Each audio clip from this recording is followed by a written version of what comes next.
So recently, Blumhouse just announced that they plan on rebooting the My Bloody Valentine franchise, and I figured what better time than now to do a review on this series, with it coming out maybe. And as for Blumhouse in particular, I do have my thoughts on that company, their quality control. I kind of feel like their reputation's in the gutter a little bit, because the quality of movie they're putting out, it's so inconsistent these days. But aside from that, I feel like the remake that came out in 2009 has always been a little bit of like a criminally underrated slasher in my opinion. It's a movie I always enjoyed from the day it came out until now. I feel like it has some replay value, and this movie I feel like you can have a good bit of fun with if you go into it with the right attitude. So let's get into it.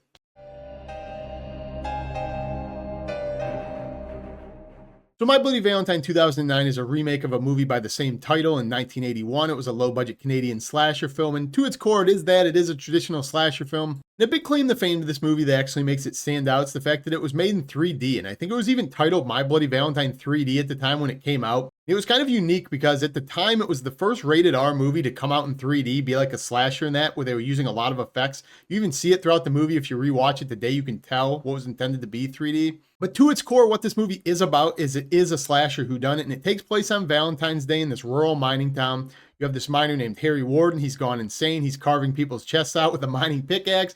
He goes on to massacre 20 or so people, and you have the town in an absolute uproar. They don't know what's going on with this guy. This is the most horrific event this town has ever seen. Authorities are calling this the Valentine's Day Massacre. Authorities eventually catch up to Harry Warden in the middle of his act of killing people. They shoot at him in the middle of a mine. He's wounded. The mine collapses. They assume he's dead. All things are peaceful for the next 10 years. So flash forward to present day times now. You have this character named Tom Hanniger, who's the son of the dad who actually owned the mine that all the incidents took place in. He survived the traumatic events from 10 years earlier, left town. He was traumatized. He's come back after 10 years to sell the mine. And coincidentally on Valentine's Day, shit's starting to happen again, so you're led to kind of wonder, is Harry Warden back? Is somebody just following in his footsteps? You got yourself a little bit of a whodunit. And starting off, to me, the first thing that's really cool about this movie is we get to see Jensen Ackles as a lead role in the movie, playing Tom Hanniger, the guy who returns to town. I like Supernatural. I like The Boys. And that's really cool to me because, to my knowledge, this is the only movie he's ever starred in. I mean, if he has, I don't know of any other movies, but it's really cool. You get to see him on the big screen in the main role. As with all slashers, something that's really important, in my opinion, is like the personality of the characters, whether they're acted well or not, just so that they're memorable characters. And I think this movie has a lot of that. They have him as Tom Hanniger. They have the sheriff, Axel, who's kind of a dick. Got his wife, who's his old love interest, who he returns to town to get, Sarah Palmer. What I really like about this movie is that almost all of the characters in this movie have a motive to be doing this, because Tom came back to sell the mine, and the mine basically runs the entire town. It's like one of those small towns that has the entire economy ran through a single industry. And while this movie's whodunit aspect is by no means perfect, in my opinion, I think there's some flaws with some of the scenes they use to mislead and such. I think it does a pretty damn good job of misleading you, using red herrings to keep you guessing, is it Tom when he came back to town? Is it Axel? Is it his love interest? Is it the sheriff? He's got motive because obviously his town's going to go to shit if this mine gets sold. I don't know. I think they do a good balance in this. It was pretty interesting to watch this movie with someone who'd never seen this movie, because they were pretty much all in on the mystery, where they kept guessing different people. They thought every person had a motive. The way they kind of red herring and they deceive you a little bit with some of the scenes. I think it's a pretty good mystery. And a lot of slasher movies are a mystery, but this one is pretty good. I think it's above average in that regard. But to me, by far, the biggest sell to this movie is easily the aesthetic they're going for. The fact that it takes place on Valentine's Day. I'm always a sucker for holiday movies. And the fact that the killer has a really cool design. It takes place in this mining town. I think it's just like the perfect environment for a slasher. It works really well.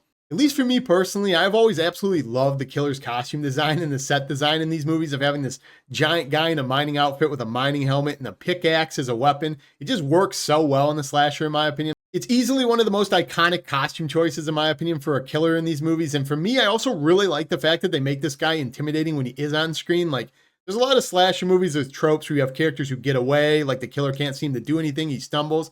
Not in this movie. This guy kind of gets right to the point. If he finds you, you're usually dead. And he's really fast, which is really cool. They have him kind of like really proactive, like trying to kill people. In some of these movies, the killers toy with the victims and such. This guy just kind of finds you and he does his business. I absolutely love that.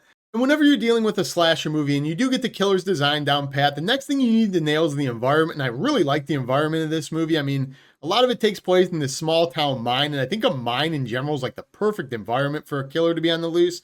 Just so gloomy, so dark. Most people inherently, myself included, I don't want to get in a mine ever, let alone in this movie. And the kills in this movie take place all over town, which is really cool because they're having fun using a bunch of different set pieces with the Valentine's Day holiday. You have kills that take place in the mine. They take place in people's cabins.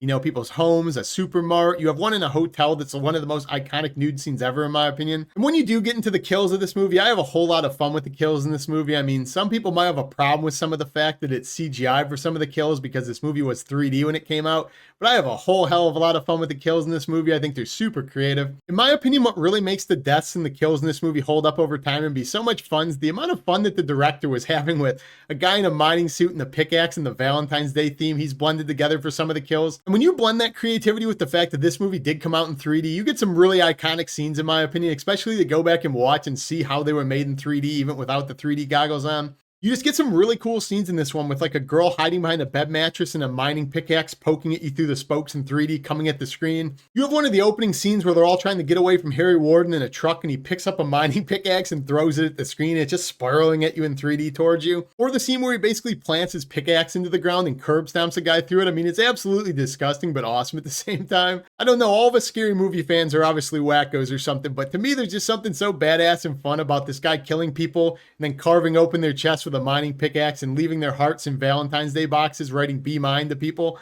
I don't know, for some reason it's always just been so cool to me as a design for a killer and a set piece. Obviously this movie is not perfect as a slasher. You have some corny dialogue at times. You have characters making stupid decisions, you know, running into the mine instead of running out of it to live, but it makes it all the more fun when they get killed later on. Some of the scenes in hindsight kind of don't make sense when you go back and think about it, but if you turn your brain off, you can have some fun with this movie for sure. This remake in particular has just always been a movie I've had a ton of fun with and I've loved since I saw it in theaters back in the day, so obviously I thought it was a damn good movie and I bought it on Blu-ray. So if you guys seen the original or the remake I'm describing right now, comment down below, let me know, or let me know if you're excited about Blumhouse making the movie. Kind of on the fence myself. If you haven't seen it, comment down below, let me know what your favorite slasher remake is or a franchise you want me to touch on. If you haven't subscribed, what the hell are you waiting for? But that's all I got in this video.